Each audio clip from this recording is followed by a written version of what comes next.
নমস্কার বন্ধুরা, গল্প বিলাসীর গল্পের আসরে আপনাদের সবাইকে স্বাগত জানাই।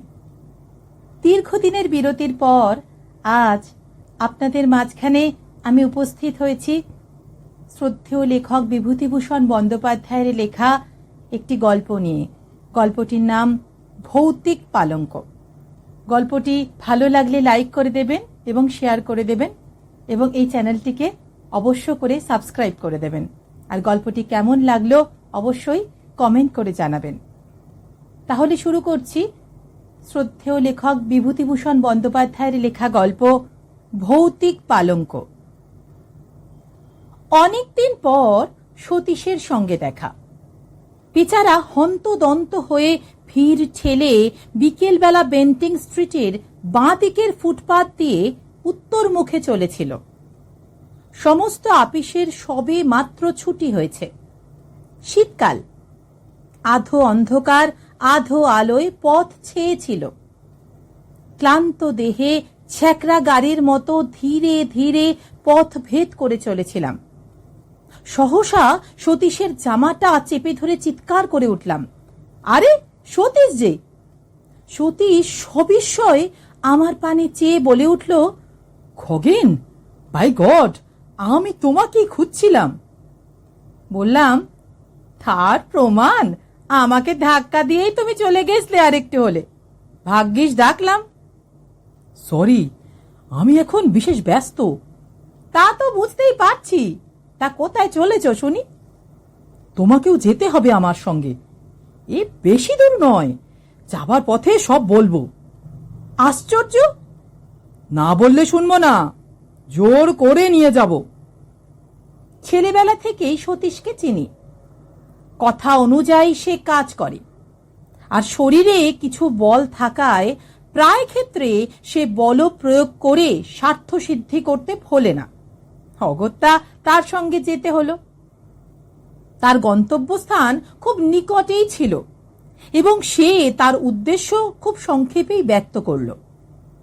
সেদিন সকালে খবরের কাগজে বেচাকেনার কলমে একটি বিজ্ঞাপন ছিল।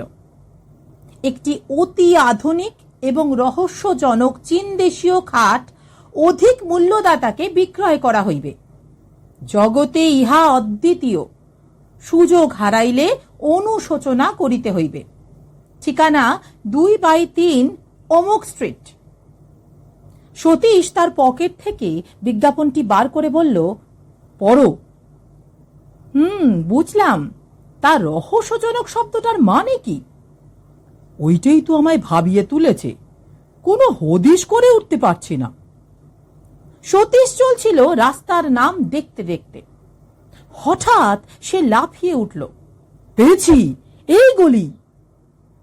সন্ধ্যার স্তিমিত আলোকে সেই গলির পানে তাকিয়ে আমার সারা শরীরে কেন জানি না এক প্রকার শিহরণ জাগল। চীনা পল্লীর চীনা আবহাওয়ায় রহস্যজনক খাট। সতীশের হাতটা ধরে বললাম, খাটে কাজ নেই সতীশ, চলো ফিরে যাই। আমার বাঙালি খাট বেঁচে থাকুক। সতীশ প্রবল বেগে এক ঝাঁকানি দিয়ে উঠল, ভীতু কোথাকার! হ্যাঁ, এতটা এগিয়ে এসে কখনো ফেরা যাবে না। গলির মোড়ে ডান পাশে একটা নিম গাছ ভূতের মতো মাথা উঁচু করে দাঁড়িয়েছিল।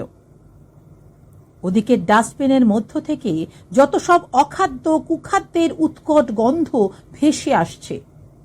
অন্নপ্রাশনের ভাত যেন ঠিকরে বার হয়ে আসতে চাইল অসহ্য যন্ত্রণায়। নাকে রুমাল চাপা দিয়ে কোনো গতিকে পথ চলতে লাগলাম। একটা দমকা বাতাস বিভ্রান্ত হয়ে আচমকা দক্ষিণ দিক থেকে ভেসে এসে আমাদের শরীরে যেন আছাড় খেয়ে পড়ল। মাথার উপর দিকে কয়েকটা বাদুড় ডানার শব্দ করতে করতে উড়ে গেল। দুটো অভিভাবকহীন কুকুর এই অনধিকার প্রবেশকারীদের পানে চেয়ে বিশ্রী সুরে অভিযোগ করতে লাগল। পথে আর জনমানবের চিহ্ন পর্যন্ত ছিল না। পাশে একটি চীনা ডাক্তারের বহু পুরাতন সাইনবোর্ড। তার উপরকার নরকঙ্কালের ছবিটি জীর্ণ প্রায়। কোথা থেকে একটি পিয়ানোর অস্পষ্ট সুর ভেসে আসছিল। শীঘ্রই আমরা আমাদের নির্দিষ্ট গৃহে এসে পৌঁছলাম। অমন বাড়ি আমি আর জীবনে দেখিনি। ইট বার করা পঙ্গপ্রায় বহু প্রাচীনকালের সাক্ষ্য নিয়ে দাঁত বার করে দাঁড়িয়ে আছে। হয়তো নবাব আলীবর্দী খাঁর আমলে এই বাড়ির ভিত্তি স্থাপন হয়েছিল। ভাঙা ফটক দিয়ে অতি সন্তর্পণে ভিতরে প্রবেশ করলাম। বাড়ির ভিতরে গিয়ে আমি অবাক হয়ে গেলাম, এত লোক এখানে কোথা থেকে এলো? যে নির্জন নিস্তব্ধ গলি আমরা পিছনে ফেলে আসলাম, সেখানে তো কারুর ছায়া পর্যন্ত খুঁজে পাইনি। ভৌতিক কাণ্ড নাকি? সকলের মুখেই কৌতূহলের ছাপ বর্তমান। নানা জাতির লোক সেখানে সমবেত হয়েছিল। এতগুলি লোক, কিন্তু কারোর মুখে একটি কথা নেই। ছুঁচ পড়লে পর্যন্ত তার শব্দ শোনা যায়। ঘণ্টাখানেক পর একটি বৃদ্ধ মোটা চীনা আমাদের পথ প্রদর্শন করে নিয়ে গেল। তার মাথার একটি চুলও কাঁচা ছিল না। তার সামনের উপরের দুটি দাঁত সোনা দিয়ে বাঁধানো, আর বাঁ হাতের উল্কিতে একটি ভোজালির ছবি। সে আমাদের ইশারা করে অনেকগুলি ঘর পার করে সেই খাটের ঘরে নিয়ে গেল। বাড়িটি একটি দুর্ভেদ্য দুর্গের মতো, চারিদিকে গোলক ধাঁধা। হ্যাঁ, খাট বটে। অমন খাট আমি জীবনে আর দ্বিতীয়টি দেখিনি। খাট আমি অনেক দেখেছি, কিন্তু ঠিক ওই রকম আশ্চর্য চীনা খাট সেই প্রথম এবং শেষ দেখলাম। তার অপূর্ব ভাস্কর্য, অপূর্ব কারুকার্য। একপাশে ভগবান বুদ্ধের ধ্যান গম্ভীর প্রশান্ত মূর্তি। আয়তনে খাটটি বিশেষ বড় নয়, দুটি মানুষ বেশ আরামে শুতে পারে। আবার আশ্চর্য, সেই খাট বাড়িয়ে 10 জনের জায়গা করা যায়। দেখে চমকে গেলাম। সকলের সঙ্গে দর কষাকষি হতে লাগলো। ওই সামান্য একটা কাঠের খাটের প্রতি সকলেরই মন আকৃষ্ট হয়েছিল। কেনবার জন্যে সকলের কি সে ব্যাকুলতা! দাম হু হু করে বাড়তে লাগলো। শেষে সতীশের ভাগ্যেই ওই খাটটি জুটল 1500 টাকায়। সেই খাট নিয়ে বাড়ি ফিরতে সতীশের প্রায় 10টা বাজল। যে দেখলো সেই বলল, চমৎকার। সেখান থেকে খাওয়া দাওয়া করে আমি বাড়ি গেলাম। সতীশ বলল, আবার এসো, নেমন্তন্ন রইল। তথাস্তু বলে চলে এলাম। আমি যাবার আগেই পরের দিন সকালে সতীশ এসে হাজির। উস্কো খুস্কো চুল, মুখ শুকনো, চোখ দুটি জবা ফুলের মতো লাল। দুর্ভাবনায় ও দুশ্চিন্তায় হয়তো সারা রাত্রি ঘুম হয়নি। আমি সবিস্ময়ে প্রশ্ন করলাম, আরে ব্যাপার কি? বিপদ, ভীষণ বিপদ। সতীশের গলা দিয়ে স্বর বার হচ্ছিল না। কিসের বিপদ? সেই খাট। একটা যে কিছু হবে তা আমি আগে থেকেই বুঝতে পেরেছিলাম। কেউ কখনো খাল কেটে কুমির নিয়ে আসে? হাজার হোক, ওটা একটা রহস্যজনক খাট। পূর্বরাত্রের ঘটনা সে সবিস্তারে বর্ণনা করে গেল। সারা রাত্রি সে ঘুমোতে পারেনি। ওই খাটের উপর সে শুয়েছিল। হঠাৎ মধ্যরাত্রে তার মনে হলো কি যেন খাটটা নাড়াচ্ছে। উঠে সুইচ টিপে আলো জ্বেলে দেখল, না, খাট ঠিকই আছে। আবার শুয়ে পড়ল। আর খানিক পরে ঘুম ভেঙে গেল। কিসের একটা ভীষণ শব্দে সারা ঘরখানা যেন গম গম করছে। দেয়ালের সঙ্গে যেন খাটখানার ভীষণ ঠোকাঠুকি হচ্ছে। ধর্মর করে উঠে ও আলো জ্বালল। না, সবকিছু নিঃশব্দ, নিথর, কোথাও এতটুকু শব্দ নেই। সে আবার শুয়ে পড়ল। এবার আর সে আলো নেবালো না। ভোর রাত্রে কার দুর্বোধ্য আর্তকণ্ঠের বিলাপ ধ্বনিতে তার চেতনা ফিরে এলো। কি যেন খাটের পাশে বসে বিনিয়ে বিনিয়ে কেঁদে মরছিল।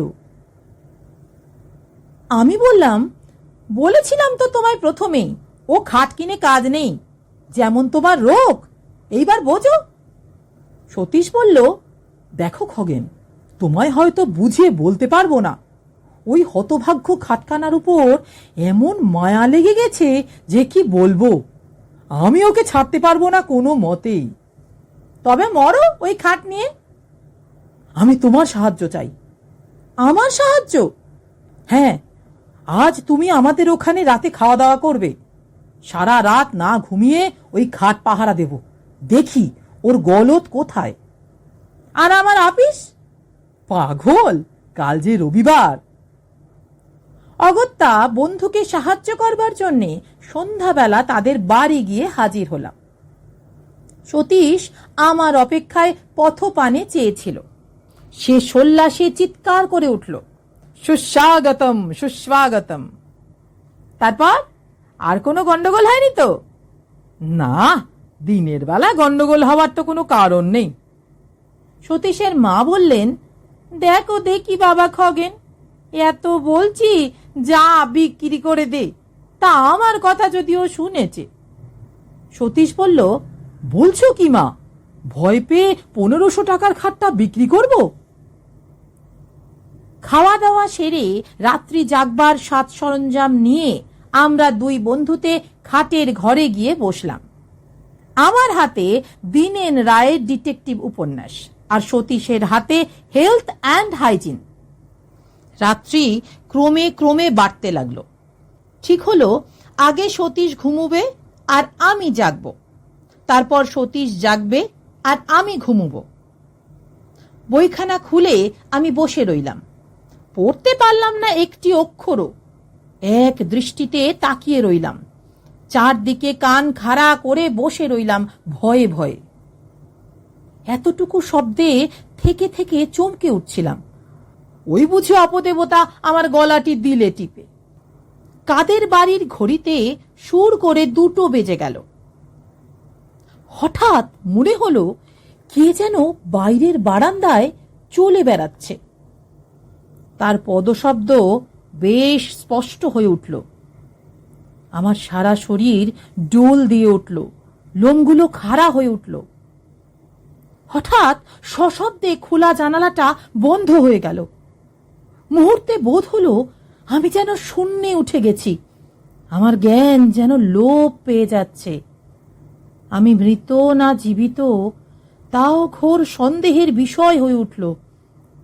আমি সভয় ডেকে উঠলাম, সতীশ সতীশ। সতীশ ধর্মর করে উঠে বসল। ব্যাপার কি খগেন, ব্যাপার কি? ভয়ে ও বিস্ময়ে আমার মুখ দিয়ে কোনো কথা বেরুল না। সতীশ আমার 2 কাঁধে হাত দিয়ে নাড়া দিয়ে ডাকলো, খগেন খগেন। আমি আঙুল দিয়ে কপালের ঘাম মুছে বললাম, ওহ, যা ভয় পেয়েছিলাম। তা তো বুঝতেই পারছি। যাক, আর তোমায় জাগতে হবে না, তুমি ঘুমো, আমি জেগে বসে আছি। না, আমারও ঘুমিয়ে কাজ নেই, আর তাছাড়া ঘুমও আমার হবে না আদেও। ভীতু কোথাকার। তারপর ভীতু আমি এবং সতীশ দেওয়ালে ঠেসান দিয়ে বসে রইলাম। আমরা দুজনেই নিঃশব্দে জেগে রইলাম, কেউই একটিও কথা কইলাম না। আমি খোলা জানালা দিয়ে বাইরের টুকরো আকাশের পানে এক দৃষ্টে তাকিয়ে রইলাম। অসংখ্য তারকা মিটমিট করে চলছিল। বোধ হলো তারা যেন আমাদের বিপদে ফিক ফিক হাসছে। আমরা চুপটি করে বসে আছি। এমন সময় হঠাৎ ইলেকট্রিকের আলো দপ করে নিভে গেল। আমরা সমস্বরে বলে উঠলাম, কে? বোধ হলো কে যেন মেন সুইচ বন্ধ করে দিয়েছে। হঠাৎ এক উৎকট হাসিতে সারা ঘর ভরে উঠল। অমন হাসি আমি জীবনে কাউকে হাসতে দেখিনি। হাসি যেন আর শেষ হতে চায় না। সে কি বিকট শব্দ! হা হা হা হা, হি হি হি হি, হো হো হো হো, হে হে হে। বোধ হলো কে যেন ঠিক দরজার কাছে হেসে খুন হচ্ছে। আমি শিউরে উঠলাম। সতীশ চট করে টর্চটা দরজার উপর ফেলল। তাতে হিতে বিপরীত হলো। বোধ হলো কে যেন দরজার ঠিক বিপরীত দিকে জানালাটার ধারে বসে আর্তকণ্ঠে বিনিয়ে বিনিয়ে কেঁদে মরছে। তার কান্নার কোনো ভাষা খুঁজে পেলাম না, কেবল একটা করুণ সুর সারা ঘরময় ঘুরে ঘুরে মরতে লাগলো। তারপর সেই খাটের উপর গিয়ে সেই বিলাপধ্বনি আর নড়ল না। তার কান্নায় যেন খাটটা ভিজে গেল। সেই অবদ্ধ ভাষার সকরুণ বিলাপধ্বনি চিত্তে এমন এক অজ্ঞাত বেদনার সঞ্চার করল, যার ফলে আমাদের সমস্ত শক্তি যেন ক্রমে ক্রমে লোপ পেতে লাগলো। মনে হলো কে যেন ক্লোরোফর্ম দিয়ে আমাদের অজ্ঞান করে দিচ্ছে। আমরা যেন ধীরে ধীরে অচেতন হয়ে পড়ছি। সতীশের সাহসটা ছিল কিছু বেশি, তাই সে খাটের উপর টর্চ ফেলে গর্জে উঠল, কে কে ওখানে? কিছুই দেখা গেল না, কেউ সাড়া দিল না। সহসা সেই খাটখানা ঘরময় দাপাদাপি শুরু করে দিল।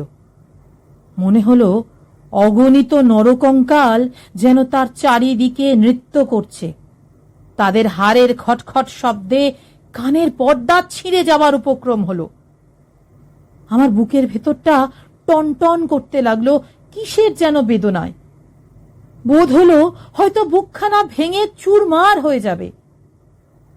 একটু একটু করে আমার জ্ঞান হারিয়ে গেল।